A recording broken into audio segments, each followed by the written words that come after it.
ঠিক আছে, আজকে আমরা এশিয়া মহাদেশের গুরুত্বপূর্ণ প্রশ্নগুলো সমাধান করব এবং আশা করি যে সকল গুরুত্বপূর্ণ প্রশ্নগুলো একে একে আমরা সমাধান করার চেষ্টা করব। তো প্রথমে আমরা শুরু করছি আর কি। প্রথমে যে প্রশ্নটা আমরা সমাধান করব সেটা হচ্ছে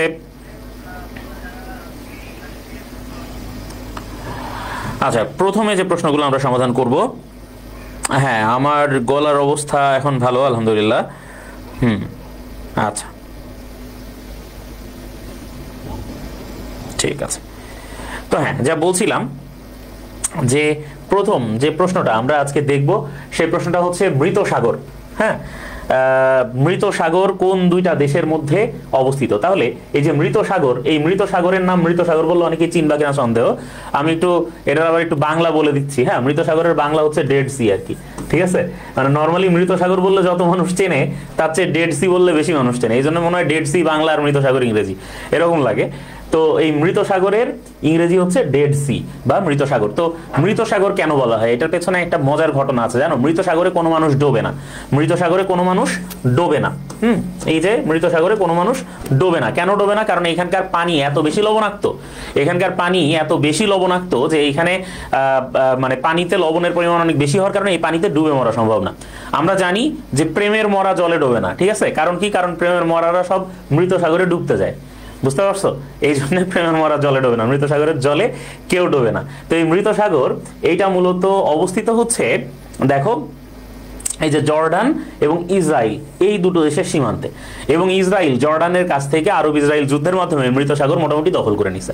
তাইলে যখন আরব ইসরায়েল যুদ্ধ হয়েছে, আরব ইসরায়েল যুদ্ধ হওয়ার পরে জর্ডানের কাছ থেকে ইসরায়েল এই মৃত সাগরে দখল নিয়ে নিছে, এবং এই কারণে ইসরায়েল এখন বিপুল পরিমাণ লবণ উৎপাদন করতে পারে এবং বিভিন্ন দেশে তারা লবণ মানে এক্সপোর্ট করে আর কি, রপ্তানি করে। হ্যাঁ, কারণ মৃত সাগরের পানিতে লবণ সবচেয়ে বেশি।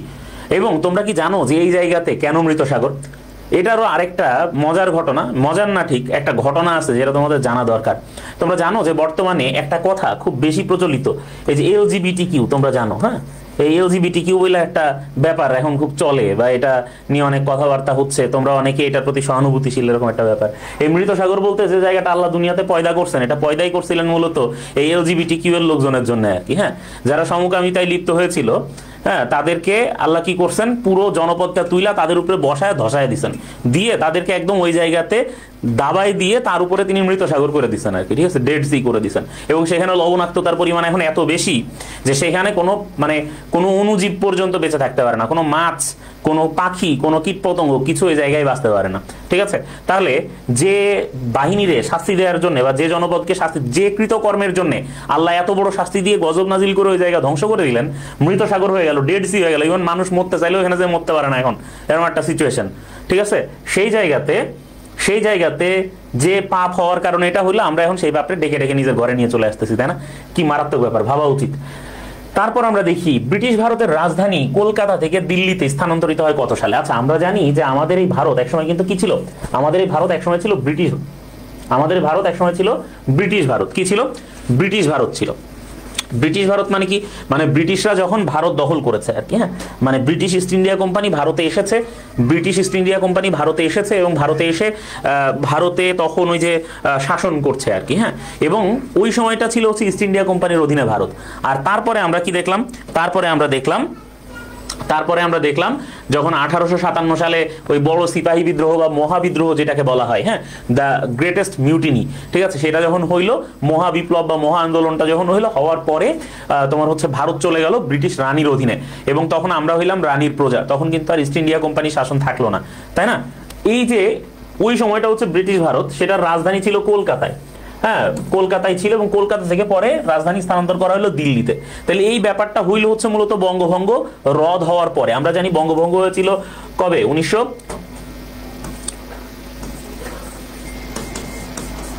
এই বঙ্গভঙ্গ রদ এবং বঙ্গভঙ্গ মানে বঙ্গভঙ্গ করা এবং বঙ্গভঙ্গ রদ করা, এই দুটো ঘটনার পরে যখন বঙ্গভঙ্গ রদ হয়ে গেল, বঙ্গভঙ্গ বলে যখন কোনো ব্যাপার স্যাপার থাকলো না, তারপরে কলকাতা থেকে দিল্লিতে রাজধানী স্থানান্তর করে নেওয়া হইলো, এবং সেটা হইলো মোটামুটি 1913 সালের দিকে। ঠিক আছে, তো এরপরে আমরা দেখি কে 1912। আচ্ছা ঠিক আছে, 1905-এ বঙ্গভঙ্গ হয়েছে, আমি বলছি। আচ্ছা 1905-এ, হ্যাঁ, তো 5 এবং 11-তে। আচ্ছা তো তাইলে কত সালে হয়েছে? 1912। আচ্ছা, এই প্রশ্ন কি বিশ্ববিদ্যালয়ের এক্সামে আসবে একজন জিজ্ঞেস করেছে। হ্যাঁ, ও আচ্ছা, না আচ্ছা বুঝতে পেরেছি। আচ্ছা, ওটা অন্য একটা বিষয় ছিল, লুতের কম। হ্যাঁ 5। আচ্ছা আচ্ছা আচ্ছা আচ্ছা, শোনো, বিষয়টা হচ্ছে যে নিজের জন্য যেটা দরকার, ঠিক আছে, নিজের জন্য যেটা দরকার সেইটা সবসময় করার চেষ্টা করো, ঠিক আছে, সেইটাই সবসময় জানার চেষ্টা করো, বুঝতে পারছো? এই টাইপ প্রশ্ন না করে মনোযোগ দিয়ে দেখো। দেখো, ব্রিটিশ ভারতের রাজধানী কলকাতা থেকে দিল্লিতে স্থানান্তরিত হয় 1912 সালে, ঠিক আছে। 1912 সালে ব্রিটিশ ভারতের রাজধানী কলকাতা থেকে দিল্লিতে স্থানান্তরিত হয়। 1905 সালে হয় হচ্ছে তোমার বঙ্গভঙ্গ। 1911-তে বঙ্গভঙ্গ রদ হয়, ঠিক আছে। এই বিষয়গুলো মনে রাখবা একটু। আচ্ছা, এরপর আমরা দেখি, হ্যাঁ তোমরা রাজনৈতিক বিষয় নিয়ে ছেলেবেলার আগ্রহ খুব বেশি। আচ্ছা, এরপরে আমরা দেখি, আচ্ছা কোন বিজ্ঞানীর জন্ম ভারতে? নিচে 4 জন বিজ্ঞানীর নাম দেয়া আছে। জামাল নজরুল ইসলাম হচ্ছেন চট্টগ্রাম বিশ্ববিদ্যালয়ের প্রফেসর ছিলেন এবং অত্যন্ত মানে জ্ঞানী একজন জ্যোতির্বিজ্ঞানী। মাকসুদুল আলম হচ্ছেন স্বপ্নযাত্রা নামে যে গবেষণা দল আছে, স্বপ্নযাত্রা নামে যে গবেষণা দল আছে, সেই স্বপ্নযাত্রা নামক গবেষণা দলের উনি ছিলেন স্বপ্নদ্রষ্টা এবং বিভিন্ন জিনিসের জিনোম সিকোয়েন্স, যেটা জিনোম সিকোয়েন্স মানে বিভিন্ন মানে কি বলবো, বিভিন্ন প্রাণী, বিভিন্ন উদ্ভিদ, এগুলোর জিনোম সিকোয়েন্স আবিষ্কার করেছেন হচ্ছে এই মাকসুদুল আলম। হ্যাঁ, আব্দুস সালাম তিনি একজন বিখ্যাত পদার্থবিজ্ঞানী এবং তাকে বলা হয় পাকিস্তানের যে পরমাণু আছে সেই পরমাণু বোমার জনক বলা হয় আব্দুস সালামকে। আর এপিজে আব্দুল কালাম, তাকে বলা হয় মিসাইল ম্যান অফ ইন্ডিয়া। কি বলা হয়? মিসাইল ম্যান অফ ইন্ডিয়া বলা হয়। তাইলে এই যে missile man of India APJ Abdul Kalam, missile man of India, ইন্ডিয়ার তো এপিজে আব্দুল কালাম আমরা বুঝতেই পারতেছি। তাইলে জন্মগ্রহণ করছেন ভারতে, এটা কে জন্মগ্রহণ করছেন? এপিজে আব্দুল কালাম জন্মগ্রহণ করছেন ভারতে। আচ্ছা, তোমাদের কোনো জানার বিষয় থাকলে, কোনো জিজ্ঞাসা থাকলে তোমরা অবশ্যই সেটা ফেসবুকে প্রশ্ন করতে পারো, ঠিক আছে। তোমাদের কোনো বিষয় জানার থাকলে তোমরা অবশ্যই কমেন্টে প্রশ্ন করতে পারো, জানতে চাইতে পারো আর কি, যদি এই বিষয় নিয়ে কোনো কিছু জানার থাকে। আচ্ছা, হ্যাঁ তিনি উইংস অফ ফায়ার, হ্যাঁ উইংস অফ ফায়ার এটা হচ্ছে তার আত্মজীবনী, এপিজে আব্দুল কালামের আত্মজীবনী হচ্ছে উইংস অফ ফায়ার। আচ্ছা, এরপর আমরা দেখি কুতুব মিনার কোন দেশে অবস্থিত। আচ্ছা, এটা তো আমরা হিস্ট্রি, বাংলার হিস্ট্রি পড়াইতে গেলে, একদম প্রাচীন হিস্ট্রি পড়াইতে গেলে সবসময় বলে থাকি, তাই না? কুতুব মিনার যেটা, এই কুতুব মিনার মূলত অবস্থিত কোথায়? ভারতে। ভারতে কুতুব মিনার অবস্থিত এবং এই কুতুব মিনার নির্মাণ করেছিলেন হচ্ছে কুতুবউদ্দিন আইবেক। তাহলে কুতুব মিনার নির্মাণ করলেন কে? কুতুবউদ্দিন আইবেক কুতুব মিনার নির্মাণ করলেন। কুতুবউদ্দিন আইবেক কুতুব মিনার নির্মাণ করলেন। কুতুবউদ্দিন আইবেক কুতুব মিনার নির্মাণ করলেন, কিন্তু তার নাম অনুযায়ী কিন্তু কুতুব মিনারের নামকরণ করা হয়নি।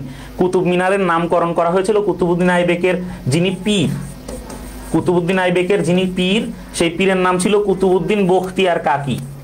হ্যাঁ, তারও নাম কুতুবউদ্দিন বখতিয়ার কাকি। এই কুতুবউদ্দিন বখতিয়ার কাকির নাম অনুযায়ী হচ্ছে কুতুব মিনারের নামকরণ করা হয়েছে। তাহলে এই যে কুতুব মিনার, সেটার নামকরণ করা হয়েছে কুতুবউদ্দিন বখতিয়ার কাকির নাম অনুযায়ী। তিনি ছিলেন কুতুবউদ্দিন আইবেকের পীর। ওকে, ভারতে কুতুব মিনার অবস্থিত। আচ্ছা, ঠিক আছে। পরের প্রশ্ন দেখি, ভারতের স্বাধীনতা দিবস কবে? আচ্ছা, আমরা জানি যে 1947 সালে ভারত এবং পাকিস্তান বিভক্ত হয়। 1947 সালের আগস্ট মাসে বিভক্ত হয়। 1947 সালের আগস্ট মাসের মধ্যে 14 আগস্ট আর 15 আগস্ট, এই দুটো দিনে দুটো দেশ বিভক্ত হয়। 14 আগস্ট প্রথম হয় ভারত নাকি, তারপরে 15 আগস্ট হয় পাকিস্তান। কি হয়? মনে রাখবা, সেটা হচ্ছে যে পাকিস্তান রাষ্ট্রের জন্ম হয়েছে আগে, ঠিক আছে। পাকিস্তান রাষ্ট্রের জন্ম হয়েছে আগে। বিষয়টা আসলে একদমই মানে কিছু মিনিটের তফাৎ, হ্যাঁ, মধ্যরাতের দিকে। কাজেই যখন 14 আগস্টের শেষ প্রহরে পাকিস্তানের জন্ম হলো এবং 15 আগস্ট ভারতের জন্ম হলো, ঠিক আছে।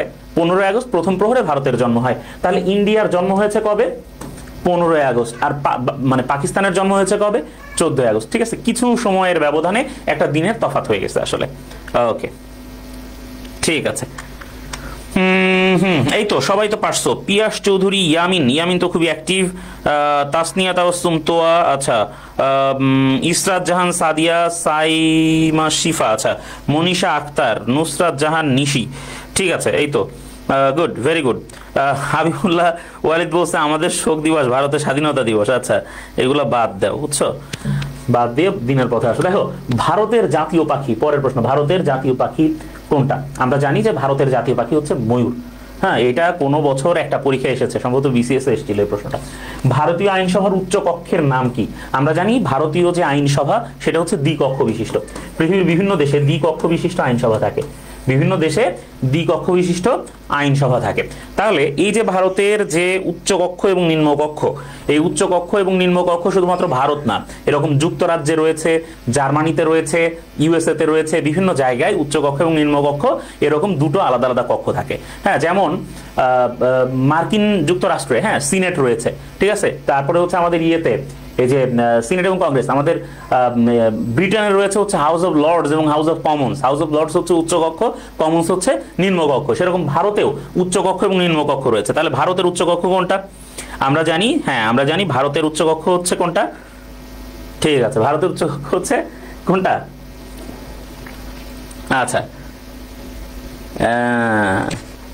সাইফুর রহমান স্যার বলেছেন ভারত নিয়ে এত প্রশ্ন কেন? কারণ ভারত আমাদের বন্ধু রাষ্ট্র, ঠিক আছে। ভারত হচ্ছে আমাদের বন্ধু রাষ্ট্র, এই জন্যে মানে ভারত নিয়ে এত বেশি প্রশ্ন আর কি, ঠিক আছে। আচ্ছা, তো ওকে, তো এখন আমরা জানি যে ভারতের আইনসভার যে উচ্চকক্ষ, ভারতের আইনসভার উচ্চকক্ষের নাম হচ্ছে রাজ্যসভা। রাজ্যসভা হচ্ছে ভারতের আইনসভার উচ্চকক্ষ। এখন অনেক জায়গাতে নিম্নকক্ষ যেটা, সে নিম্নকক্ষ আবার দুই ধরনের হয়, ঠিক আছে। তবে আমাদের কলকাতা মানে পশ্চিমবঙ্গ যেটা আর কি, সেই পশ্চিমবঙ্গের নিম্নকক্ষের নাম হচ্ছে কি? বিধানসভা। নচিকেতা চক্রবর্তী বলে একজন গায়ক আছে ভারতের, তোমরা হয়তো শুনেছ। নচিকেতা চক্রবর্তীর একটা গানে এই বিধানসভার উল্লেখ পাওয়া যায়। একটা না, অনেক গানে নচিকেতা চক্রবর্তী হচ্ছেন মূলত অনেকটা যে প্রতিবাদী গান তিনি গান, এবং সেইখানে উনি একটা গানে এরকম বলেন যে আমার ইচ্ছে করে বিধানসভায় গিয়ে দেয়ালে অপুষ্টির ছবি আঁকি। হ্যাঁ, মানে নচিকেতা চক্রবর্তীর ইচ্ছে করে যে উনি দেয়ালে গিয়ে, বিধানসভার দেয়ালে উনি অপুষ্টির ছবি এঁকে দেন। হ্যাঁ, এটা মানে আমাদের তৃতীয় বিশ্বের যে সমস্যাগুলো থাকে আর কি, এই ধরনের ব্যাপার স্যাপার নিয়ে উনি লিখেছেন আর কি। আচ্ছা, জাহিন আব্দুল্লাহ কমেন্ট করেছে, জাহিন আব্দুল্লাহ। আচ্ছা, তারপর আমরা দেখি যে ভারতের আইনসভার নিম্নকক্ষের নাম কি? ভারতের আইনসভার নিম্নকক্ষের নাম কি? তাহলে নিম্নকক্ষের নাম কি? বিধানসভা তো বলেছি, বিধানসভা তো একটা বটেই। আরেকটা কি? বিধানসভা তো কোথাও কোথাও হয় বলেছি, কিন্তু আরেকটা কমন নাম আছে। ভারতের আইনসভার নিম্নকক্ষের আরেকটা কমন নাম আছে, হ্যাঁ সেটা হচ্ছে লোকসভা। সেটা হচ্ছে লোকসভা। ভেরি গুড, এই তো অনেকেই পারছে। সবার প্রথমে কি আরাফাত শেখ উত্তর দিয়েছে, তাই না? আরাফাত শেখ উত্তর দিয়েছে সম্ভবত। আচ্ছা, ওকে। এরপর ভারতের লোকসভায় সরকার গঠন করতে ন্যূনতম কয়টা আসনের প্রয়োজন হয়? ভারতের লোকসভায় সরকার গঠন করতে ন্যূনতম কয়টা আসনের প্রয়োজন হয়? আচ্ছা, ভারত থেকে প্রশ্ন দেওয়ার কারণ হচ্ছে ভারত থেকে প্রশ্ন আসলে আসে বিভিন্ন সময়ে, ভারত থেকে প্রশ্ন আসে, প্রচুর পরিমাণে প্রশ্ন ভারত থেকে আসে।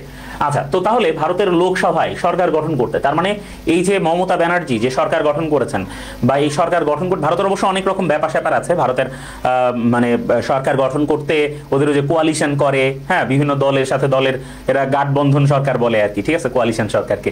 তো এই যে গাঠবন্ধন সরকার করতে ওরা বিভিন্নভাবে এই ব্যাপারগুলো করে আর কি, ঠিক আছে। এবং ওদের সরকার ফেলে দেওয়াও সহজ, সমর্থন সরাই নিলে সরকার পড়ে যায়, এরকম একটা অবস্থা। তো ভারতের লোকসভায় সরকার গঠন করতে ন্যূনতম আসনের প্রয়োজন কয়টা সেটা জানতে চেয়েছে। অপশন হচ্ছে 273, 270, 275, 272।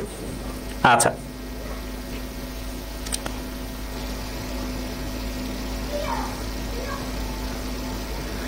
আচ্ছা ঠিক আছে।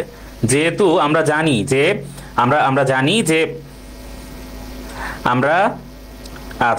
আমরা জানি যে হচ্ছে ভারতের লোকসভায় যদি কেউ সরকার গঠন করতে চায়, তাহলে তাকে কমপক্ষে 272টা আসন পেতে হবে, ঠিক আছে। 272টা আসন তাকে পেতে হবে, না পেলে হবে না, ঠিক আছে। 272টা আসন কমপক্ষে তাকে পেতে হবে, ঠিক আছে, ভারতের লোকসভায় যদি কেউ সরকার গঠন করতে যায়। কারণ হচ্ছে যে ভারতের মোট আসন হচ্ছে 543টা, ঠিক আছে। 543টা হচ্ছে মোট আসন। তাহলে এই 543টা আসনের মধ্যে কমপক্ষে 272টা আসন তাকে পেতে হবে, ঠিক আছে। 270টাতেই হতো যদি বাদ বাকি 3টা আসন, যে 3টা আসন হচ্ছে বিশেষভাবে সংরক্ষিত, ওই 3টা আসনের হিসাব না থাকতো তাহলে, ঠিক আছে। 3টা আসনের হিসাব রয়েছে বলে এটা হচ্ছে 272। আচ্ছা, এরপর আমরা দেখি ভারতের প্রথম রাষ্ট্রপতি কে ছিলেন? ভারতের প্রথম রাষ্ট্রপতি কে ছিলেন?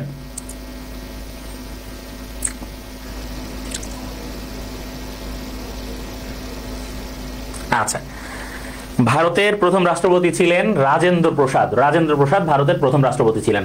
আর ভিভি গিরি উনি হচ্ছেন বাংলাদেশ স্বাধীন হওয়ার পর, বাংলাদেশ যখন স্বাধীন হয়, হ্যাঁ, রাজেন্দ্র প্রসাদ ছিলেন ভারতের প্রথম রাষ্ট্রপতি। ভিভি গিরি হচ্ছেন সেই ব্যক্তি যিনি বাংলাদেশ স্বাধীন হওয়ার পর সর্বপ্রথম বাংলাদেশের পার্লামেন্টে ভাষণ দিয়েছিলেন।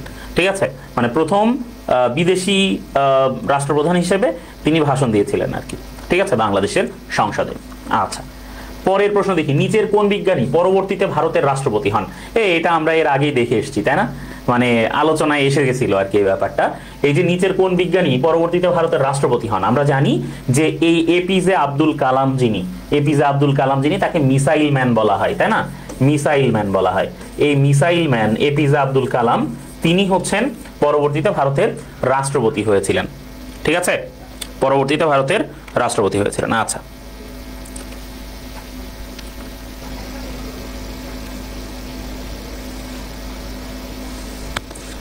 ভারতের প্রথম নারী রাষ্ট্রপতির নাম কি? ভারতের প্রথম নারী রাষ্ট্রপতির নাম অপশনে আছে ইন্দিরা গান্ধী, মমতা বন্দ্যোপাধ্যায়, সোনিয়া গান্ধী, প্রতিভা পাতিল। আচ্ছা, আমরা জেনে নিই ভারতের প্রথম নারী রাষ্ট্রপতির নাম মমতা বন্দ্যোপাধ্যায় কখনোই না, কারণ তিনি পশ্চিমবঙ্গের মুখ্যমন্ত্রী। এটা তো মোটামুটি সবার কম বেশি জানার কথা। এরপরে হচ্ছে ইন্দিরা গান্ধী কখনোই আসলে রাষ্ট্রপতি হননি, তিনি প্রধানমন্ত্রী ছিলেন। ঠিক আছে, তাহলে ইন্দিরা গান্ধী নারী রাষ্ট্রপতি নন। সোনিয়া গান্ধী, তার পক্ষে আসলে নারী রাষ্ট্রপতি হওয়া সম্ভব না, হ্যাঁ, তিনি না। তাহলে কে? প্রতিভা পাতিল। প্রতিভা পাতিল হচ্ছেন ভারতের প্রথম নারী রাষ্ট্রপতি। ওকে, এরপর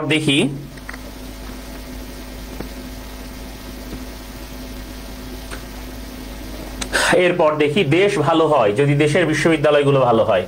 দেশ ভালো হয় যদি দেশের বিশ্ববিদ্যালয়গুলো ভালো হয়। হ্যাঁ, এই কথাটা কে বলেছিলেন? এই কথাটা যিনি বলেছিলেন তার নামের আগে পণ্ডিত বলা হয়, পণ্ডিত। ঠিক আছে, পণ্ডিত নেহেরু, পণ্ডিত জওহরলাল নেহেরু বলেছিলেন যে একটা দেশ ভালো হয় যদি দেশের ইউনিভার্সিটিগুলো, দেশের বিশ্ববিদ্যালয়গুলো যদি ভালো হয়। তারপর Discovery of India, Discovery of India এই গ্রন্থের লেখককে? ডিসকভারি অফ ইন্ডিয়া এই গ্রন্থের লেখককে? এই যে ডিসকভারি অফ ইন্ডিয়া, তারপর এরকম বেশ কিছু মানে গ্রন্থ থেকে কিন্তু প্রশ্ন আসে প্রত্যেক বছর। কাজেই এই গ্রন্থগুলো সম্পর্কে ভালো মতো আমাদের জানা দরকার, এই গ্রন্থগুলো নিয়ে ভালো মতো আমাদের পড়াশোনা থাকা দরকার। বিশেষ করে জিন্না, ইন্ডিয়া পার্টিশন ইন্ডিপেন্ডেন্স, তারপরে হচ্ছে ট্রেন টু পাকিস্তান। হ্যাঁ, এই বইগুলো বেটার হয় যদি পড়া থাকে। হ্যাঁ, যা বিশেষ করে ইউনিভার্সিটিতে ভর্তির পরপর কিন্তু এই বইগুলো পড়ে ফেলা যায়, এতে নিজের বেশ একটা দক্ষতা যোগ্যতা তৈরি হয়, জানাশোনা তৈরি হয়। হ্যাঁ, সেটাও বেশ জরুরি। আচ্ছা, তো আমরা জানি যে ডিসকভারি অফ ইন্ডিয়া এই গ্রন্থের লেখক হচ্ছেন জওহরলাল নেহরু। আমরা কি জানি যে ইন্দিরা গান্ধী কিন্তু জওহরলাল নেহরুর মেয়ে? ইন্দিরা গান্ধী কিন্তু হচ্ছেন জওহরলাল নেহরুর কি মেয়ে। ঠিক আছে, ওকে। অনেকেই মনে করে থাকেন যে মহাত্মা গান্ধীর মেয়েটা এমন হয় ইন্দিরা গান্ধী, কিন্তু আসলে মহাত্মা গান্ধীর সাথে ইন্দিরা গান্ধীর কোনো ব্লাড রিলেশন নাই। আচ্ছা, এরপরে ভারতের প্রথম নারী প্রধানমন্ত্রী কে? ভারতের প্রথম নারী প্রধানমন্ত্রী, এটা আমরা সবাই মোটামুটি জানি যে ভারতের প্রথম নারী প্রধানমন্ত্রী হচ্ছেন কে? ভারতের প্রথম নারী প্রধানমন্ত্রী কে? আচ্ছা, এটা এটা এটা সবার পারা উচিত। বলো, ভারতের প্রথম নারী প্রধান, এই মমতা ব্যানার্জি বলছে কে এটা? তো না, 14 বলছে। আচ্ছা আচ্ছা, ঠিক আছে ঠিক আছে। ভারতের প্রথম নারী প্রধানমন্ত্রী হচ্ছেন কে? ইন্দিরা গান্ধী হচ্ছেন ভারতের প্রথম নারী প্রধানমন্ত্রী। Very good. এই যে নারীরা কিন্তু এই ব্যাপারে ভালো আগাইছে আর কি। ঠিক আছে, তারা আগে আগে বলতে পারছে এটা। ওকে, এরপর আমরা দেখি আচ্ছা, ব্ল্যাক ক্যাট কোন দেশের কমান্ডো বাহিনী? ব্ল্যাক ক্যাট এটা কোন দেশের কমান্ডো বাহিনী? ব্ল্যাক ক্যাট হচ্ছে ভারতের কমান্ডো বাহিনী। ভারতের প্রথম নারী প্রধানমন্ত্রী ইন্দিরা গান্ধীকে যখন হত্যা করে তার ব্যক্তিগত দেহরক্ষী, যখন তাকে হত্যা করে সান সিং আর বিয়ান সিং, মানে সান্তা এবং বান্তা, এই দুজন যখন তাকে হত্যা করে ফেলে একটা ইস্যুকে কেন্দ্র করে, তখন ব্ল্যাক ক্যাট নামে এই কমান্ডো বাহিনী তৈরি করা হয়। অবশ্য ব্ল্যাক ক্যাটের পেছনে আরো বড় ইতিহাস আছে, এটার ব্যাকগ্রাউন্ড।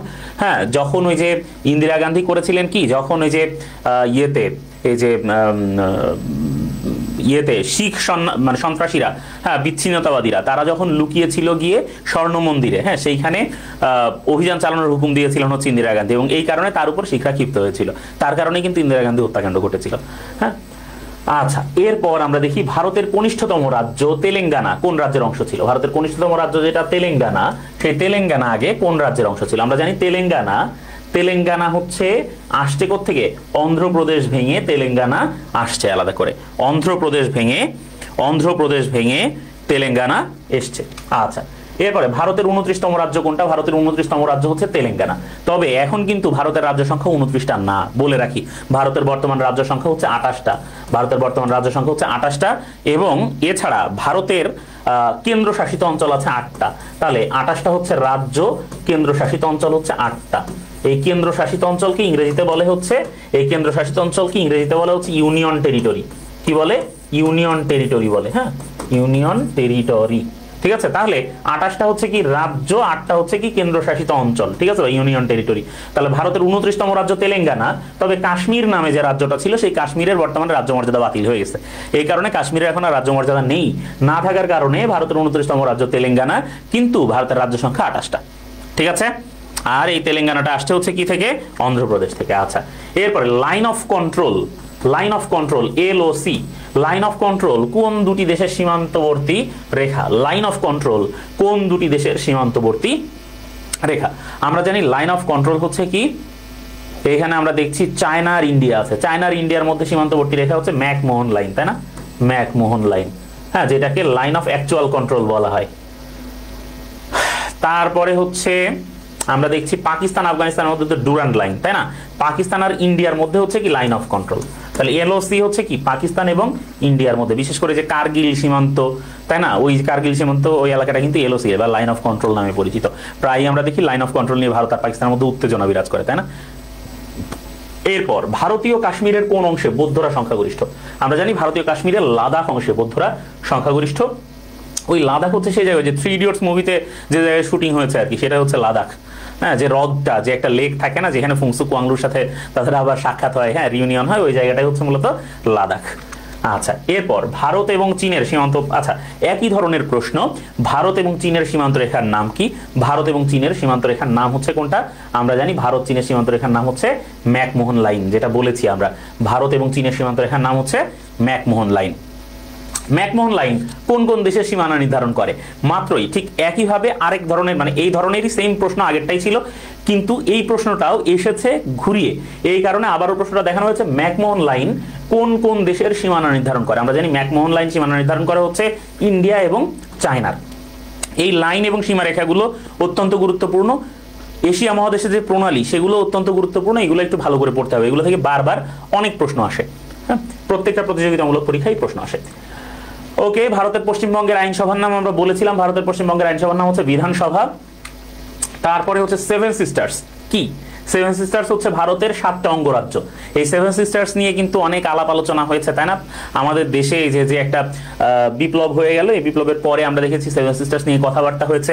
আমাদের ডক্টর মোহাম্মদ ইউনূস যখন প্রথম সাক্ষাৎকার দিয়েছেন, সেই সময় তাকে 7 সিস্টার্স নিয়ে প্রশ্ন করা হলে তিনি বলেছেন যে যদি বাংলাদেশ অস্থিতিশীল হয়, তাহলে কিন্তু 7 সিস্টার্স স্থিতিশীল থাকবে না, তাই না? যেহেতু আমরা একদম পাশাপাশি এবং কানেক্টেড, হ্যাঁ, চিকেন নেক করিডোর দিয়ে যেহেতু আমরা সম্পর্কিত। তো 7 সিস্টার্স হচ্ছে ভারতের উত্তর পূর্বাঞ্চলের 7টা অঙ্গরাজ্য। এরপর দেখি ভারতের কোন অঞ্চলে 7টি প্রদেশকে একসাথে 7 সিস্টার্স বলা হয়? আমি বলেছি উত্তর পূর্বাঞ্চলে 7টি রাজ্যকে। এই 7 সিস্টার্স গুলো থেকে অনেক প্রশ্ন আসে, এটা অত্যন্ত গুরুত্বপূর্ণ, এবং এবছরের জন্য কিন্তু এটা আরো বেশি গুরুত্বপূর্ণ, যেহেতু 7 সিস্টার্স নিয়ে একটা বড় কথাবার্তা আমাদের মধ্যে হয়ে গেছে। 7 সিস্টার্স যদি আমরা মনে রাখতে চাই, মনে রাখার সহজ কৌশল হচ্ছে আমিত্রি অমেনাম। হ্যাঁ, 7টা রাজ্য: আসাম, মিজোরাম, ত্রিপুরা, অরুণাচল, মেঘালয়, নাগাল্যান্ড, মণিপুর। আবারও বলছি, আসাম, মিজোরাম, আসাম, মিজোরাম, ত্রিপুরা, অরুণাচল, মেঘালয়, নাগাল্যান্ড, মণিপুর, এই 7টা। এছাড়া আসে কোনটার সাথে বাংলাদেশের সীমান্ত আছে, কোনটার সাথে সীমান্ত নেই। 7 সিস্টার্সের না, তারপরও বাংলাদেশের সাথে সীমান্ত আছে কোনটার, এই ধরনের প্রশ্ন কিন্তু হয়ে থাকে। ঠিক আছে, তাহলে আশা করা যায় যে এই টাইপ প্রশ্ন আসলে তোমরা উত্তর করতে পারবা। ওকে, এরপর আমরা দেখি লিরা কোন দেশের মুদ্রার নাম? লিরা হচ্ছে তুরস্কের মুদ্রার নাম, টার্কিশ লিরা। তুরস্কের মুদ্রার নাম হচ্ছে লিরা। পাকিস্তান শব্দটি সর্বপ্রথম কে তৈরি করেন? পাকিস্তান যে শব্দটি, সেটি সর্বপ্রথম তৈরি করেছিলেন চৌধুরী রহমত আলী। চৌধুরী রহমত আলী একজন বিলাত ফেরত পাকিস্তানি, হ্যাঁ, যিনি একটা পুস্তিকা রচনা করেন। সেই পুস্তিকার নাম ছিল নাও অর নেভার। হ্যাঁ, এখন অথবা কখনোই না। তার এই নাও অর নেভার পুস্তিকাতে সর্বপ্রথম তিনি পাকিস্তান নামে যে শব্দটা আছে, সেই শব্দটা সর্বপ্রথম তিনি ব্যবহার করেন। তাহলে চৌধুরী রহমত আলী তার নাও অর নেভার এই পুস্তিকাতে সর্বপ্রথম তিনি কি করলেন, তিনি সর্বপ্রথম পাকিস্তান শব্দটি ব্যবহার করলেন। মুসলিম বিশ্বের আইনসভার প্রথম মহিলা স্পিকার, মুসলিম বিশ্বের আইনসভার প্রথম মহিলা স্পিকার হচ্ছেন ফাহমিদা মির্জা, তিনি পাকিস্তানের প্রথম মহিলা স্পিকার এবং মুসলিম বিশ্বের যে কোনো আইনসভার তিনি প্রথম মহিলা স্পিকার। এরপর দেখি মুসলিম বিশ্বের প্রথম মহিলা প্রধানমন্ত্রী। মুসলিম বিশ্বের প্রথম মহিলা প্রধানমন্ত্রী কে? তাহলে মুসলিম বিশ্বের প্রথম মহিলা প্রধানমন্ত্রী,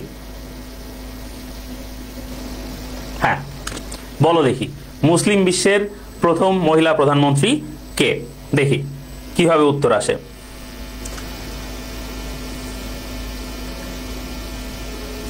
এখন পর্যন্ত কেউই সঠিক উত্তর দিতে পারে নাই, এখন পর্যন্ত কেউ সঠিক উত্তর দিতে পারে নাই, দুইজন ভুল উত্তর দিছে, এখন অনেকে 28-এর উত্তর দিচ্ছে আর কি।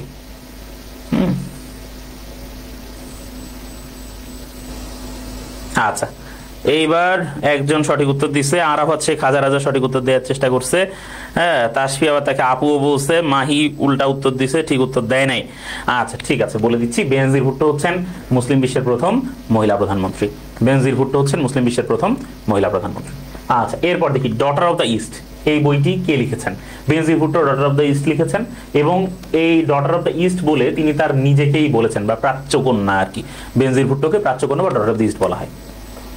In the line of fire এই বইটির লেখককে? In the line of fire এটা হচ্ছে জেনারেল পারভেজ মোশাররফের আত্মজীবনী, জেনারেল পারভেজ মোশাররফের আত্মজীবনী হচ্ছে in the line of fire. এখানে তিনি তার নিজের জীবনকে সূচিত করেছেন, নিজের জীবনের গল্প বলেছেন তিনি। পরের প্রশ্ন দেখি, কোন দেশটি মেমোগেট কেলেঙ্কারির সাথে যুক্ত? আছে এই যে বিভিন্ন ধরনের যে কেলেঙ্কারিগুলো ঘটে, বিভিন্ন ধরনের যে কেলেঙ্কারিগুলো ঘটে, এই কেলেঙ্কারিগুলো বেশ গুরুত্বপূর্ণ, যেমন অনেক কেলেঙ্কারি আছে, বলতে গেলে হাজার হাজার, হ্যাঁ এই যে বোফোর্স কেলেঙ্কারি, হ্যাঁ আমরা যদি বলতে যাই বোফোর্স, মেমোগেট, আচ্ছা মেমোগেট তো বললাম, হ্যাঁ পানামা পেপারস আছে, হ্যাঁ পানামা পেপারস, হ্যাঁ তারপরে হচ্ছে আরো একটা পেপারস আছে, তারপরে পেগাসাস, হ্যাঁ পেগাসাস কেলেঙ্কারি, হ্যাঁ এরপরে হচ্ছে ওয়াটারগেট কেলেঙ্কারি, ওয়াটারগেট, হ্যাঁ এরকম অনেক কেলেঙ্কারি আছে, ঠিক আছে? এই কেলেঙ্কারিগুলো আমাদেরকে একটু পড়তে হবে যে এই কেলেঙ্কারিগুলোতে আসলে কি ঘটছে, কি ঘটে, কেমনে ঘটে। এন্ড মেমোগেট কেলেঙ্কারির সাথে যুক্ত কে? মেমোগেট কেলেঙ্কারির মূল বিষয়টা কি? মেমোগেট কেলেঙ্কারি বা মূলের মেমো বিতর্ক হচ্ছে মোটামুটি কম কথার মধ্যে জেনে রাখো যে পাকিস্তানের সাথে সম্পর্কিত একটা বিষয়, এবং এটাতে একটা টাকা পয়সার ঝামেলা, যেটা হচ্ছে একটা মেমোর মাধ্যমে, ঠিক আছে এই বিষয়টার, আচ্ছা মানে মানে নিষ্পত্তি করা হয়েছে, কিন্তু এই ব্যাপারটা পরবর্তীতে ফাঁস হয়ে যায় আর কি, ঠিক আছে? তো মেমোগেট কেলেঙ্কারির সাথে যুক্ত দেশ হচ্ছে কোনটা? পাকিস্তান, যেটাকে মেমোগেট না শুধুমাত্র মূলের মেমো বিতর্ক বলা হয় আর কি, পাকিস্তানের সাথে সম্পর্কিত। নিচের কোন দেশটি স্থলবেষ্টিত নয়? স্থলবেষ্টিত বা ল্যান্ডলকড কান্ট্রি কোনগুলো? ল্যান্ডলকড কান্ট্রি হচ্ছে সেইগুলো যেগুলোর কোনো সমুদ্র বন্দর নেই। তাহলে ল্যান্ডলকড কান্ট্রি হচ্ছে সেগুলো যেগুলোর কোনো সমুদ্র বন্দর নেই, যেগুলো বাইরে বাণিজ্য করতে গেলে, এই যে ইদানিং দেখো না যে একটা ব্যাপার, যে ইন্ডিয়ার একজন ভদ্রলোক আছেন, হ্যাঁ সাংবাদিক, তিনি অল্পতেই খুব উত্তেজিত হয়ে যান, চিৎকার করে দৌড়াদৌড়ি শুরু করেন ডক্টর মোহাম্মদ ইউনূসকে, তিনি বলেন ডাক্তারবাবু ডাক্তারবাবু, হ্যাঁ এই যে ভদ্রলোক উনি বলেছেন না যে আমাদের এই যে চট্টগ্রাম যদি ইন্ডিয়ার হয়ে যায় তাইলে তাদের খুব কায়দা হয়ে যায়, কিন্তু ওরা বোঝে না, ঠিক আছে, ওরা সেভেন সিস্টার্স নিয়ে কত বড় বিপদে আছে আর কি, ঠিক আছে?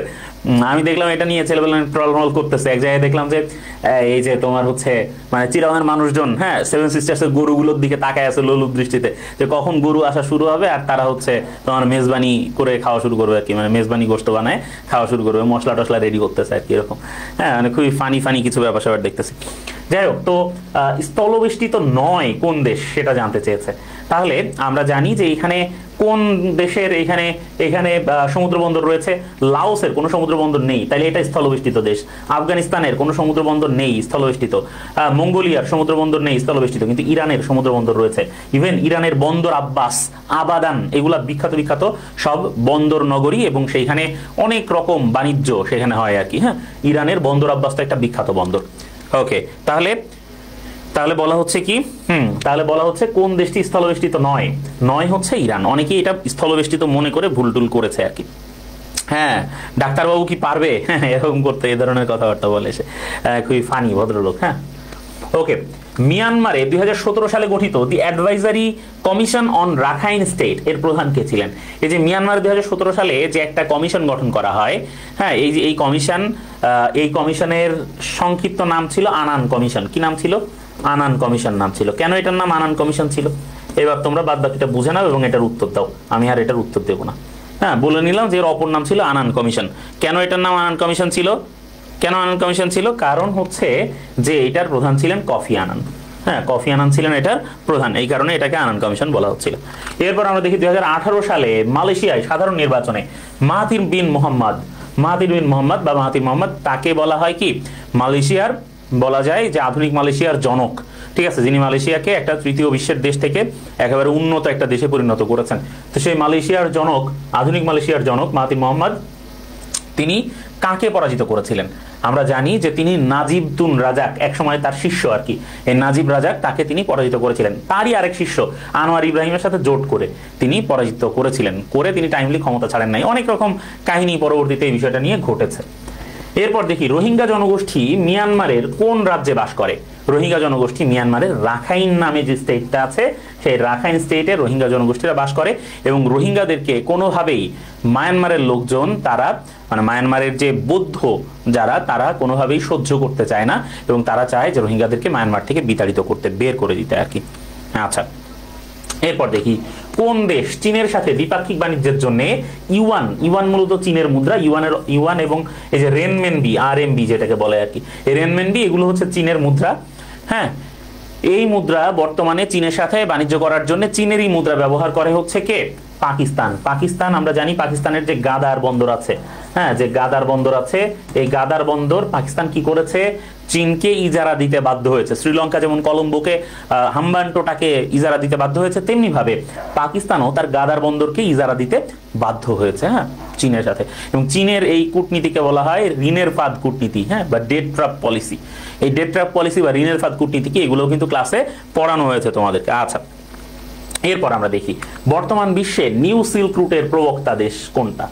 নিউ সিল্ক রুট, বর্তমান বিশ্বে নিউ সিল্ক রুটের প্রবক্তা দেশ কোনটা? এই নিউ সিল্ক রুট বা ওয়ান বেল্ট ওয়ান রোড অথবা belt and road initiative, BRI, one belt one road বা বেল্ট অ্যান্ড রোড ইনিশিয়েটিভ, বর্তমান বিশ্বের প্রবক্তা দেশ হচ্ছে চীন। চীন একসময় সমস্ত বিশ্বের সাথে বাণিজ্য করত এবং চীনের যে সিল্ক ছিল, বিখ্যাত সিল্ক, এই সিল্ক তারা বিশ্বের বিভিন্ন দেশে তারা রপ্তানি করতো, কারণ সিল্ক পৃথিবীর অন্য কোনো দেশে হইতো না চীন ছাড়া। এই যে রপ্তানি বাণিজ্যের যে বিষয়টা, এটাতে চীন একচেটিয়া নিজের শ্রেষ্ঠত্ব ধরে রেখেছিল এবং ধরে রাখার কারণে চীন একেবারে পৃথিবীর বিভিন্ন দেশে এরকম ঘুরায় সমস্ত পৃথিবীতে এইভাবে তাদের একটা সিল্ক রোড এভাবে তারা চালু করে রাখছিল। এই সিল্ক রোডটা সময়ের সাথে সাথে বিলুপ্ত হয়ে গেছে। এখন চীন কি চাইতেছে? নতুন করে এই সিল্ক রোডটা আবার ফেরত আনতে। এই জন্য তারা বেল্ট অ্যান্ড রোড ইনিশিয়েটিভ গঠন করেছে, যেটাকে ওয়ান বেল্ট ওয়ান রোডও বলা হচ্ছে। এই ওয়ান বেল্ট ওয়ান রোড বা বেল্ট অ্যান্ড রোড ইনিশিয়েটিভ, এই বিষয়টা অত্যন্ত জরুরি। এবং বেল্ট অ্যান্ড রোড ইনিশিয়েটিভ বা ওয়ান বেল্ট ওয়ান রোড, এইটারই অপর নাম হচ্ছে নিউ সিল্ক রোড, যেটা মূলত চীন এর প্রবক্তা দেশ। ওকে, তারপর দেখি ডোকলাম, এই ত্রিমুখী সীমান্ত সংযুক্ত করেছে কোন কোন দেশকে? আমরা জানি ডোকলাম সীমান্ত যেটা, সেটা নিয়ে ঝামেলা মূলত ভারত আর চীনের। কিন্তু সেইখানে ভুটান কি করছে? ভুটান এসে চীনের পক্ষ নিচ্ছে, ঠিক আছে, নিয়ে তিনটা দেশের মধ্যে সমস্যা তৈরি হয়েছে। ডোকলাম সীমান্তটা হচ্ছে তিন দেশের সীমান্তবর্তী, চীন, ভারত এবং ভুটান, সেখানে কমনলি নিজের সীমান্ত শেয়ার করছে। কোন দেশ এশিয়া এবং ইউরোপ, কোন দেশ এশিয়া এবং ইউরোপ উভয় মহাদেশে অবস্থিত? কোন দেশ এশিয়াতেও আছে, ইউরোপেও আছে? এই টাইপ দেশকে ইউরেশিয়ান কান্ট্রি বলে। কি বলে? ইউরেশিয়ান, মানে ইউরোপেও আছে, এশিয়াতেও আছে, ঠিক আছে, এইসব দেশকে বলে কি? ইউরেশিয়ান দেশ। ইউরেশিয়ান দেশ কোনগুলো? একটা আছে হচ্ছে রাশিয়া একটা ইউরেশিয়ান দেশ।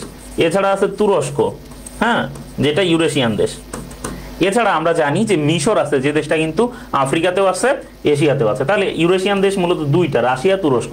তাহলে এখানে কে কে আছে আমরা দেখতে পাচ্ছি, এখানে তুরস্ক রয়েছে। তাহলে তুরস্ক একটা ইউরেশিয়ান দেশ, এশিয়া এবং ইউরোপ উভয় মহাদেশে তুরস্ক আছে। এশিয়ার ক্ষুদ্রতম দেশ কোনটা? এশিয়ার সবচেয়ে ছোট দেশ কোনটা? আমরা জানি এশিয়ার সবচেয়ে ছোট দেশ হচ্ছে মালদ্বীপ। মালদ্বীপ একটা পুরোপুরি দ্বীপ রাষ্ট্র এবং প্রায় 1200-র মতো দ্বীপ আছে মালদ্বীপে, হ্যাঁ, যেগুলো ক্ষুদ্র অত্যন্ত ছোট দ্বীপ আর কি। আমাদের এই যে যারা স্টার আছে, হ্যাঁ, যাদের প্রচুর টাকা পয়সা, তারা কি করে? তারা মালদ্বীপে তোমার হচ্ছে এই যে নিজের ছুটি কাটাতে যায় আর কি, ঠিক আছে। প্যারাডাইস আইল্যান্ড, এটা কিন্তু মালদ্বীপে। আচ্ছা, the story of my experiments with truth, the story of my experiments with truth, এই বইয়ের লেখককে আমরা জানি যে মোহনদাস করমচাঁদ নামে একজন লোক ছিলেন। কি নাম? মোহনদাস করমচাঁদ।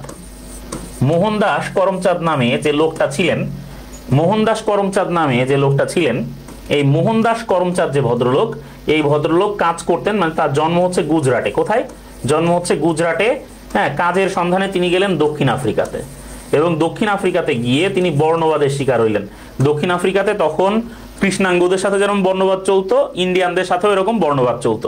তাহলে তিনি বর্ণবাদী আচরণের শিকার হলেন, এবং সেখানে তিনি একটা পত্রিকা সম্পাদনা করতেন। সেই পত্রিকার নাম হচ্ছে দ্য ইন্ডিয়ান অপিনিয়ন। পত্রিকার নাম হচ্ছে দ্য ইন্ডিয়ান অপিনিয়ন। এইবার তিনি দেশে ফিরে যখন তিনি বিখ্যাত হয়ে গেলেন, হ্যাঁ, এবং তিনি যখন অহিংস আন্দোলন করলেন, অন্যান্য করলেন, তখন যে তার যে বিশাল এক্সপেরিয়েন্স তার তৈরি হলো, সেটা থেকে তিনি তার আত্মজীবনীমূলক একটা গ্রন্থ লিখলেন, the story of my experiments with truth. Mahatma Gandhi হচ্ছেন এই বইয়ের লেখক। The story of my experiments with ট্রুথের লেখক হচ্ছেন মহাত্মা গান্ধী। ভারতের কাশ্মীরের কোন অংশে বৌদ্ধরা সংখ্যাগরিষ্ঠ? আচ্ছা, এটা তো আমরা এর আগে একটা স্লাইডে দেখেছি, এটা রিপিট হয়েছে। ভারতের কাশ্মীরের কোন অংশে বৌদ্ধরা সংখ্যাগরিষ্ঠ? আমরা দেখেছি যে লাদাখে হচ্ছে বৌদ্ধরা সংখ্যাগরিষ্ঠ।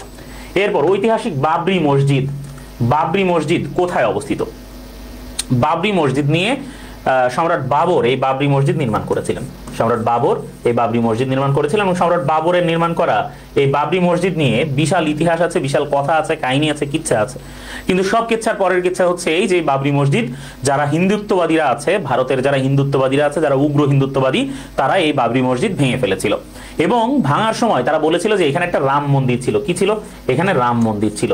বলে রাখি যে মানে ভারতে মুঘলরা যখন শাসন করেছে, সেই মুঘল শাসন শুরু হয়েছে যার সময় থেকে, তিনি হচ্ছেন সম্রাট জহিরুদ্দিন মোহাম্মদ বাবর। সম্রাট জহিরুদ্দিন মোহাম্মদ বাবর মোটেও অনেক ধর্মভীরু শাসক ছিলেন না, যে তিনি একেবারে ইসলামের জন্য অন্তপ্রাণ ছিলেন, এই ধরনের কথাবার্তা খুব বেশি পাওয়া যায় না। তবে বাবর সকল ধর্মের প্রতি শ্রদ্ধাশীল ছিলেন, এটার প্রমাণ পাওয়া যায় তার যে নিজের আত্মজীবনী আছে তুজুকি বাবর, সেই তুজুকি বাবরে একটা বর্ণনা পাওয়া যায়। সেখানে বাবরের লেখা একটা চিঠি পাওয়া যায়, যেটা বাবর হুমায়ুনকে লিখছেন। হ্যাঁ, হুমায়ুনের পত্নী বোন, ঠিক আছে, গুলবদন বেগম, গুলবদন বেগম, তিনি এই চিঠির মানে পক্ষে বলছেন বা চিঠি সাক্ষ্য দিচ্ছেন। সেই চিঠিতে বাবর তার পুত্র হুমায়ুনের উদ্দেশ্যে উপদেশ দিচ্ছেন। কি দিচ্ছেন? তিনি বলছেন যে দেখো আমার পুত্র, তুমি যখন ভারতবর্ষের তুমি রাজা হবা বা সম্রাট হবা, তখন তুমি মনে রাখবা যে এইখানে তুমি শুধু মুসলমানদের জন্য তুমি রাজা না, একজন রাজার ডিউটি সম্পর্কে তিনি তার পুত্রকে বলছেন, অবহিত করছেন, জানাচ্ছেন, সতর্ক করছেন। তিনি বলছেন যে দেখো তুমি যখন রাজা হবা, তখন তুমি শুধু মুসলমানদের তুমি রাজা হবা না, তুমি রাজা হবা সব মানুষের। কাজে প্রত্যেকটা মানুষের অ্যাজ এ হিউম্যান বিইং তারা যেন তাদের প্রাপ্য সম্মানটুকু পায়, তারা যেন তাদের প্রাপ্য অধিকারটুকু পায়, এটা নিশ্চিত করার দায়িত্ব তোমার। এবং হে পুত্র, তুমি কখনো কারো উপাসনালয় ভেঙো না, ভেঙে সেইখানে তুমি কখনো তোমার নিজের উপাসনালয় নির্মাণ করো না, বা তোমার নিজের লোকদের উপাসনালয় তুমি নির্মাণ করো না। এটা খুব বাজে কাজ, এবং এটা কখনোই করা ঠিক হবে না। এই ধরনের কথাবার্তা তিনি লিখছেন। তো যে সম্রাট তার ছেলেকে এই টাইপের উপদেশ দেন, বলাই যায় যে অযোধ্যার রাম মন্দির ভেঙে তিনি জীবনেও বাবরি মসজিদ বানান নাই, ঠিক আছে। অথচ এই ব্যাপারটা বলে সম্পূর্ণ মিথ্যাকে প্রতিষ্ঠিত করে শেষ পর্যন্ত হিন্দুত্ববাদীরা কি করেছে, এই অসাধারণ কি বলবো, অসাধারণ স্থাপত্য কর্ম, হ্যাঁ, একটা মসজিদ বাবরি মসজিদ, সেটাকে তারা ভেঙে ফেলেছে। বাবরি মসজিদ অযোধ্যায় অবস্থিত ছিল। টাইগার হিল, টাইগার হিল কোথায় অবস্থিত? টাইগার হিল কোথায় অবস্থিত? আচ্ছা বলো, বাবর সেকুলার ছিল, এটা নিয়ে একজন বলছে বাবর ছিল সেকুলার। আচ্ছা ভাই, বাবর সেকুলার ছিল। এখন বলো টাইগার হিল কোথায় অবস্থিত? লোকজন অত্যন্ত অত্যন্ত ওকে, আমরা জানি টাইগার হিল ছিল হচ্ছে টাইগার হিল হচ্ছে দার্জিলিং এর একটা জায়গা। হ্যাঁ, টাইগার হিল হচ্ছে দার্জিলিং এর একটা জায়গা। আচ্ছা, এরপর ভারতের নতুন রাজ্য তেলেঙ্গানা আছে, এটা আমরা করেছি অলরেডি। ভারতের 29তম রাজ্য, এটাও করেছি। কোন দেশটিতে স্থায়ী সেনাবাহিনী নেই? কোন দেশটিতে স্থায়ী কোনো সেনাবাহিনী নেই? আমরা জানি যে স্থায়ী সেনাবাহিনী নেই কোন দেশটিতে। আমরা জানি যে স্থায়ী কোনো সেনাবাহিনী নেই এর মধ্যে মালদ্বীপের কোনো স্থায়ী সেনাবাহিনী নেই। এখানে নেপাল বলছে, না রে ভাই, নেপাল না, মালদ্বীপের কোনো স্থায়ী সেনাবাহিনী নেই। যতই তোমরা নেপাল কও ভাই, মালদ্বীপের কোনো স্থায়ী সেনাবাহিনী নেই, এটা মনে রাখবা। এমনকি মালদ্বীপের কোনো কেন্দ্রীয় ব্যাংক ছিল না দীর্ঘদিন, ঠিক আছে, অবশেষে তারা বানাইছে। এছাড়া মালদ্বীপের কোনো ইউনিভার্সিটি ছিল না, কোনো মেডিকেল কলেজ মালদ্বীপে ছিল না, হাসপাতাল ছিল, মেডিকেল কলেজ মালদ্বীপে ছিল না, তারা বানাইছে অনেক পরে। ঠিক আছে, পুরোটা একটা দ্বীপ দেশ তো, ছোট্ট ছোট্ট দ্বীপ আর কি সেখানে। হ্যাঁ, ওকে। অ্যাডামস পিক কি এবং কোথায় অবস্থিত? অ্যাডামস পিক হচ্ছে শ্রীলঙ্কার একটা পবিত্র পর্বত। আমরা জানি যে আদম আলাইসাল্লামকে, মানে মুসলমান ধর্মের লোকজন যারা তারা বিশ্বাস করে যে যখন আদম আলাইসাল্লাম এবং আমাদের আদি পিতা এবং আদি মাতা আদম এবং হাওয়াকে যখন আল্লাহ জান্নাত থেকে পৃথিবীতে পাঠিয়ে দিলেন, পৃথিবীতে তাদেরকে যখন পাঠালেন, তখন তাদেরকে পাঠানো হলো দুটো ভিন্ন ভিন্ন জায়গাতে। আদম আলাইসাল্লামকে পাঠানো হয়েছিল সিংহলে, সিলনে, শ্রীলঙ্কায়, এরকম একটা জনশ্রুতি রয়েছে, এরকম একটা কথা প্রচলিত রয়েছে। এবং হাওয়াকে পাঠানো হয়েছিল হচ্ছে খোরাসান, হ্যাঁ, ওই জায়গাতে, এরকম একটা কথা, মিথ, এটা চলে আর কি। ঠিক আছে, ওকে। এরপরে আচ্ছা, তাহলে অ্যাডামস পিক কোথায়? অ্যাডামস পিক হচ্ছে শ্রীলঙ্কার পবিত্র পর্বত। হ্যাঁ হ্যাঁ, মুশফিক জয়নাল বলেছে ভারতের সৈন্যরা এতদিন ছিল, এখন খেদাই দিছে। হ্যাঁ রে ভাই, মালদ্বীপে এই নিয়ে তো ভারতের লোকজন যাবে না, আর এরকম একটা তারা মালদ্বীপকে বর্জন করতেছে, বুঝছো।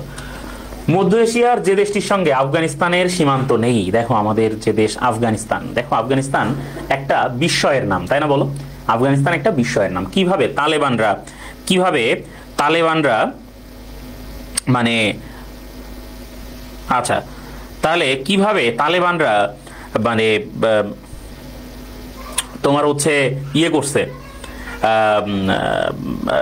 মানে সমস্ত দেশটাকে নিয়ন্ত্রণ করতেছে। দেখো আফগানিস্তানে আমরা দেখেছি যে আমরা সবাই যখন আফগানিস্তানে তালেবানরা ক্ষমতায় আসলে আমরা মনে করছি আফগানিস্তানে দুর্ভিক্ষ হবে, 2 মাসের মধ্যে দেখবো আমরা আফগানিস্তানের লোকজন না খেতে পেয়ে মরে যাচ্ছে, এবং তারা কি করবে, তারা তালেবানদের আবার ধরে ধরে খেদাই দিবে। এটা কিন্তু আমরা সবাই মনে করছিলাম। হ্যাঁ, কিন্তু দেখো যে আফগানিস্তান কত দ্রুত ঘুরে দাঁড়াইছে, বা তালেবানদের নেতৃত্বে আফগানিস্তান এখন নিজস্ব ব্র্যান্ডের তারা হচ্ছে রেসিং কার, তাই না, আমরা দেখছি। হ্যাঁ, যে তারা বানাচ্ছে, তারা নিজেদের কোলা বানাচ্ছে, হ্যাঁ, পামির কোলা, এগুলো আবার মানুষজন ইমানি খাওয়া দাওয়া, ইমানি দায়িত্ব মনে করে খাচ্ছে। হ্যাঁ, কি একটা অবস্থা আফগানিস্তানের, তাই না। এবং আফগানিস্তান কি করতেছে, এমন একটা ইয়ে তারা গ্রহণ করছে, এটাকে কি বলে, যে প্রজেক্ট তারা নিয়েছে। তারা কি করছে, আফগানিস্তানের যে বিশাল মরুভূমি রয়েছে, সেই পুরো মরুভূমির মধ্য দিয়ে তারা হিন্দুকুশ পাহাড় থেকে শুরু করে ওই পুরো মরুভূমির ভেতর দিয়ে তারা নদী খনন করতেছে, যেটা হবে পৃথিবীর সবচেয়ে বড় কৃত্রিম নদী। এই নদী খনন করে তারা নিয়ে চলে যাবে, এবং এই নদী খনন করে তারা হচ্ছে ওই হিন্দুকুশ পাহাড় থেকে যখন বরফ গলে, সেই বরফ গলা পানি এই নদীর মধ্য দিয়ে যেন প্রবাহিত হয়, এটা তারা করে তারপরে এই নদী থেকে খাল কেটে কেটে তারা আবার ওই মরুভূমির ভেতর দিয়ে প্রত্যেকটা জনপদে তারা নিয়ে যাবে। এবং এইটা করে তারা কি করতেছে, হ্যাঁ, এইটা করে তারা হচ্ছে মানে তোমার হচ্ছে ওইখানে পুরাটা জায়গায় তারা তুলা তারা চাষ করবে, গম চাষ করবে, এগুলা তারা করে তারা হবে পৃথিবীর সবচেয়ে বড় গম রপ্তানিকারক দেশ। এছাড়া দেখো আরো ব্যাপার আছে, আফগানিস্তানে কিন্তু এর আগে এতদিন পর্যন্ত তোমার হচ্ছে আফগানিস্তানে প্রচুর পরিমাণে মাদক, পপি ফুল, যেটা পপি ফুলের চাষ হইতো, আফিম চাষ হইতো, কিন্তু বর্তমানে আফগানিস্তান আফিম চাষ পুরোপুরি বন্ধ করে দিয়েছে। ঠিক আছে, এখন থেকে আফগানিস্তান আর আফিম চাষ করবে না। তাহলে আমরা বুঝতে পারছি যে আফগানিস্তান কিন্তু বেশ কিছু মানে পজিটিভ বেশ কিছু বিষয় আফগানিস্তান নিয়ে এসছে। ঠিক আছে, যেটা তালেবানরা নিয়ে এসছে, এবং নিয়ে এসে তারা খুব চমৎকার করে চালাচ্ছেও আর কি। ঠিক আছে, কোনোভাবেই তারা এই ব্যাপারগুলো থেকে ইয়ে থাকছে না।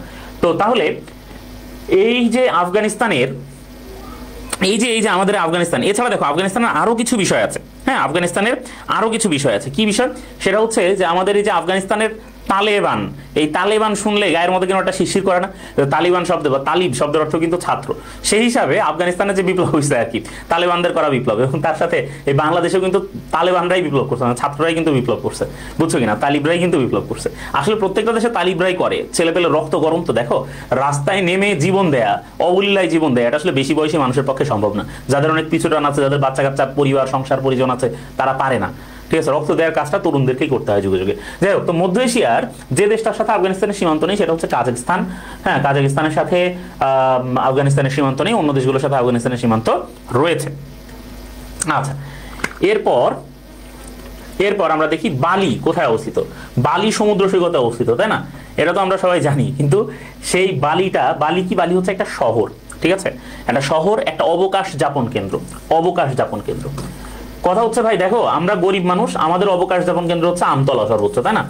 ধরো যে দুপুরে খাওয়া দাওয়ার পর ভালো লাগতেছে না, তখন আমরা কি করি, বাড়ির পাশে যদি আম গাছ থাকে, আম গাছের নিচে অনেকের ওই যে মাচা বানানো বা বেঞ্চ বানানো থাকে, আমরা কি করি যে বেঞ্চের উপরে একটু হেলান দিয়ে একটু শুই ঘুমাই, তাই না? এগুলা করি গ্রাম এলাকায় যারা থাকি আর কি। কিন্তু যারা বড় লোক ধরো যে একটু মানে যারা ধরো যে একটু একটু এরকম ভাবে থাকে, বুঝছো, আলাদা টাকা পয়সা আয় করে, তারা কি করে, তারা ধরো যে যায় কোথায়, তারা যায় হচ্ছে ইন্দোনেশিয়াতে। হ্যাঁ, ইন্দোনেশিয়াতে গিয়ে তারা এই বালিতে, হ্যাঁ, সেখানে নাইট ক্লাব আছে, সেখানে তারা একটু নাচা গানা করে, একটু অবকাশ যাপন করে আর কি, বুঝছো, একটু চিলমিল করলো আর কি। হ্যাঁ, এগুলা করে আর কি। এবার দেখো বান্দা আচেহ, বান্দা আচেহ কোথায় অবস্থিত? বান্দা আচেহ হচ্ছে আচেহ প্রদেশে অবস্থিত। আচেহ প্রদেশ হচ্ছে ইন্দোনেশিয়াতে, ইন্দোনেশিয়ার আচেহ প্রদেশ, বান্দা আচেহ হচ্ছে ইন্দোনেশিয়াতে অবস্থিত। বাম, বাম কোথায় অবস্থিত? বাম হচ্ছে একটা নগরীর নাম। এই যে বাম, হ্যাঁ, বাম, তারপর হচ্ছে কোম, হ্যাঁ, এগুলো হচ্ছে সব ধর্মীয় নগরী, ধর্মীয় নগরী। এগুলো হচ্ছে আধ্যাত্মিক সব নেতাদের এরা এরা মানে এই জায়গায় সংস্পর্শ ছিল, এবং এই জায়গাতে প্রচুর পরিমাণে মাদ্রাসা রয়েছে এই শহরগুলোতে। হ্যাঁ, ইরানে যখন ইসলামী বিপ্লব হয় তখন এই বাম শহর, কোম শহর, এগুলো হচ্ছে ইরানের এই ইসলামী বিপ্লবের মূল কেন্দ্রবিন্দু হয়ে উঠেছিল, কারণ ওইখানে প্রচুর পরিমাণে মাদ্রাসা রয়েছে, এবং সেই মাদ্রাসার ছাত্ররাই কিন্তু এখানে এখানে এখানে তারা সহযোগ দিয়েছিল। ঠিক আছে, ওকে। আরব বিশ্বের কোন দেশটিতে এখনো ধর্মীয় সংখ্যালঘু সরকার ক্ষমতায় রয়েছে? দেখো, এটার আসলে একটা ইতিহাস আছে। ধর্মীয় সংখ্যালঘু সরকার ক্ষমতায় থাকার মূল যে বিষয় সেটা হচ্ছে, দেখো এখানে যে লেবানন আছে, লেবাননের একটা ব্যাপার আছে, এটা সরকার প্রধান হয়ে থাকেন। মানে লেবাননে তো মুসলমান এবং খ্রিস্টান রয়েছে, ড্রুজ মুসলমান আর হচ্ছে মেরোনাইট খ্রিস্টান। তো তার মধ্যে ওইখানে দেখা যায় যে একটা ব্যাপার চলে, সেটা হচ্ছে যে মুসলমানদের এবং খ্রিস্টানদের মধ্যে একটা চুক্তি আছে। এই চুক্তি অনুযায়ী সেখানে প্রধানমন্ত্রী হয়ে থাকেন একজন, মানে মুসলমানদের মধ্য থেকে, রাষ্ট্রপতি হয়ে থাকেন খ্রিস্টানদের মধ্য থেকে। সে অনুযায়ী এই লেবাননে হচ্ছে তোমার এখনো এই যে ধর্মীয় সংখ্যাগরিষ্ঠ সরকারের ক্ষমতায় থাকার বিষয়টা দেখা যায়। অনেকে এটা সিরিয়া বলে, বাট আসলে এটা সিরিয়া না। কেন সিরিয়া না? সিরিয়াতে আসলে ইসমাইলিয়া যারা, তারা শিয়া সম্প্রদায়ের এবং তারা মূলত মুসলমান। ঠিক আছে, শিয়ারা মুসলমান কি মুসলমান না, এই টাইপ সুন্নি আলোচনায় আমি এই মুহূর্তে যাচ্ছি না, কারণ এটা ধর্মতাত্ত্বিক আলোচনা, এটা মোটেও সাধারণ জ্ঞানের আলোচনা না আর কি। এরপর দেখো রাকা, রাকা কোন দেশের শহর? রাকা হচ্ছে সিরিয়ার শহর, রাকা হচ্ছে সিরিয়ার একটা শহর। তারপর স্বাধীন ফিলিস্তিন রাষ্ট্রের রাজধানী ঘোষণা করা হয় কোনটাকে? স্বাধীন ফিলিস্তিন রাষ্ট্রের রাজধানী হচ্ছে জেরুজালেম। এমনকি ইসরায়েল, যে জায়নবাদী ইহুদিবাদী রাষ্ট্র ইসরায়েল আছে, তারাও নিজেদের রাজধানী ঘোষণা করেছে জেরুজালেমকে। ঝামেলাটা হচ্ছে যখন ইউএসএ জেরুজালেমকে ইসরায়েলের রাজধানী হিসেবে স্বীকৃতি দিয়েছে। ঠিক আছে, ইহুদিবাদীরা নিপাত যাক। প্যালেস্টাইনি নেতা ইয়াসির আরাফাতকে কোথায় সমাহিত করা হয়েছে? আমরা জানি ইয়াসির আরাফাত, তাকে রামাল্লায় পিএলওর যে কার্যালয় আছে, সেই পিএলওর কার্যালয়ের সামনে সেখানে তাকে সমাহিত করা হয়েছে। ইয়াসির আরাফাত হচ্ছেন ফিলিস্তিনের অবিসংবাদিত নেতা, এবং যিনি ফিলিস্তিনের প্রেসিডেন্ট বা প্রধানমন্ত্রী না হয়েও তিনি ফিলিস্তিন রাষ্ট্রের রাষ্ট্রনায়কের মর্যাদায় সমস্ত বিশ্বে তিনি ভ্রমণ করেছেন, সম্মানিত হয়েছেন, প্রশংসিত হয়েছেন, সবার দোয়া তিনি পেয়েছেন। হ্যাঁ, ইয়াসির আরাফাত। বেলফোর ঘোষণা কোন রাষ্ট্রের প্রতিষ্ঠার সাথে সম্পর্কিত? পৃথিবীর সবচেয়ে ঘৃণিত রাষ্ট্র, জায়নবাদী রাষ্ট্র, ইহুদিবাদী রাষ্ট্র ইসরায়েলের প্রতিষ্ঠার সাথে সম্পর্কিত হচ্ছে এই বেলফোর ঘোষণা। আর্থার বেলফোর, তার এই ঘোষণার মাধ্যমে ইসরায়েল রাষ্ট্র প্রতিষ্ঠার একটা অঙ্গীকার হয়, এবং সেই অঙ্গীকারের কারণেই মূলত ইসরায়েল রাষ্ট্র প্রতিষ্ঠিত হতে পেরেছিল। এর পরের প্রশ্ন দেখি, তাকসিম স্কয়ার কোথায় অবস্থিত? আমরা জানি তাকসিম স্কয়ার হচ্ছে তুরস্কে অবস্থিত। তাকসিম স্কয়ার তুরস্কে অবস্থিত। এই তাকসিম স্কয়ার নিয়ে তুরস্কের লোকজন কিন্তু আমাদের এই যে রিসেপ তাইয়েপ এরদোয়ান, যে এরদোয়ানের বিরুদ্ধে কিন্তু আন্দোলন করেছে।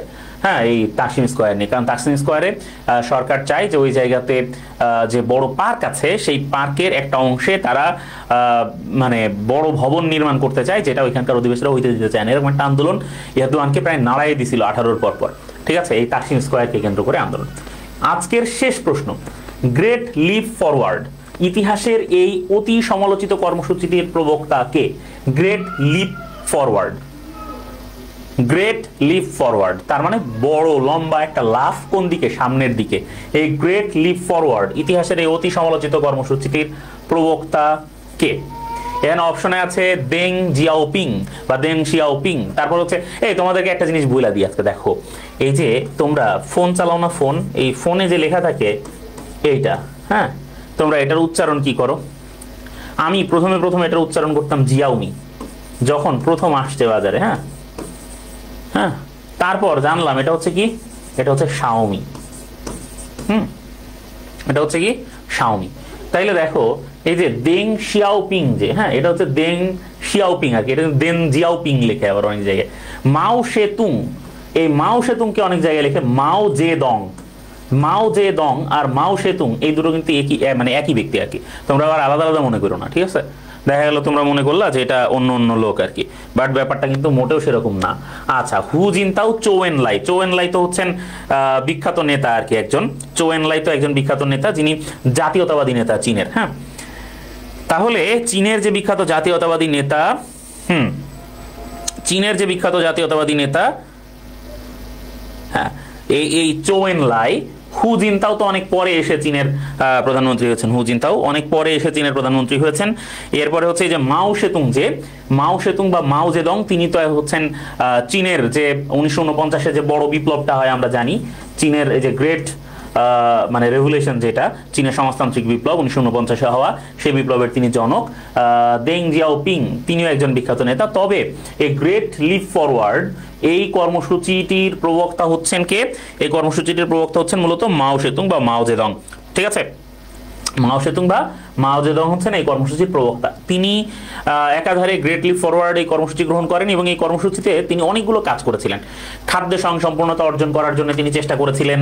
তারপরে হচ্ছে কিভাবে নতুন নতুন ফসল উৎপাদন করা যায়, শিল্প বিপ্লবের ক্ষেত্রে এটা বড় ভূমিকা ছিল। এবং সবচেয়ে বড় ব্যাপার ছিল হচ্ছে মেড ইন চায়না, একটা প্রকল্প তিনি গ্রহণ করেন। এটার মাধ্যমে যে সকল জিনিস চীনারা ব্যবহার করবে সব চায়নারাই তৈরি করবে, এরকম একটা, মানে চায়নাতেই তৈরি হইতে হবে, এরকম একটা ব্যাপার শুরু করা হয়। এবং এই গ্রেট লিপ ফরওয়ার্ড কর্মসূচির সময় হঠাৎ করে একদিন মাও সেতুং এর মাথায় একটা ব্যাপার ঢোকে। সেটা হচ্ছে তিনি চিন্তা করেন, তিনি খোঁজ নেন যে প্রত্যেক বছর চড়ুই পাখিতে প্রচুর পরিমাণে ধান খেয়ে ফেলে।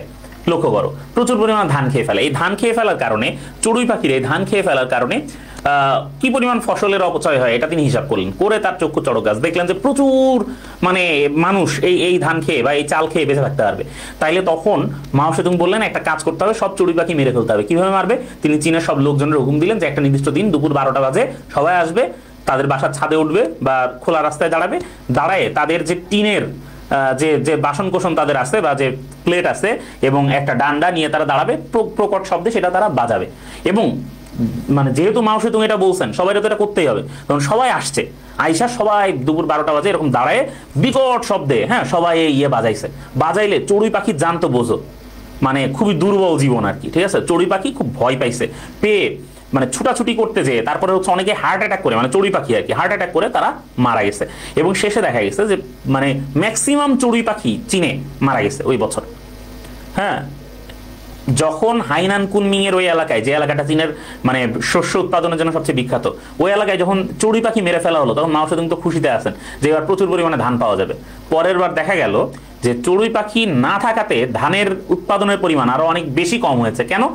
কারণ পোকায় অনেক ধান খেয়ে ফেলছে। তখন মাও সেতুং বুঝতে পারলেন, হ্যাঁ, যে তার যে কৃষিবিদ গাধাগুলো আছে এরা আসলে ভুলভাল রিপোর্ট দিছে। চড়ুই পাখি শুধুমাত্র ধানই খায় না, বরঞ্চ চড়ুই পাখি ধানের পোকা খায়, ক্ষতিকর পোকাগুলো ধ্বংস করে, ঠিক আছে? কাজেই যার যার রিজিক আল্লাহর কাছ থেকে সে নিজে নিয়ে আসে। কারো রিজিকের জন্য কাউকে দোষী সাব্যস্ত করা উচিত না এবং তার ঠুসঠাস গুলি করে মেরে ফেলা ঠিক না, বুঝতে পারছো? মন চাইলো আর এরে আমি শাস্তি দিয়ে দিলাম, এই বিষয়টা ঠিক না।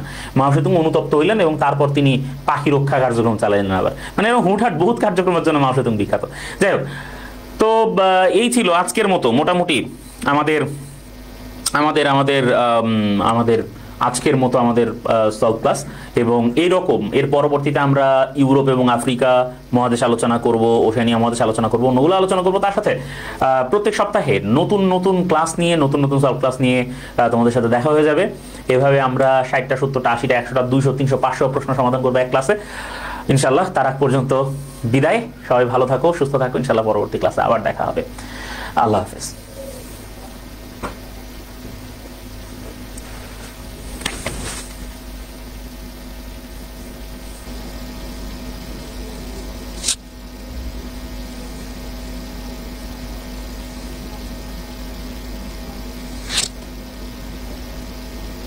বাই বাকি।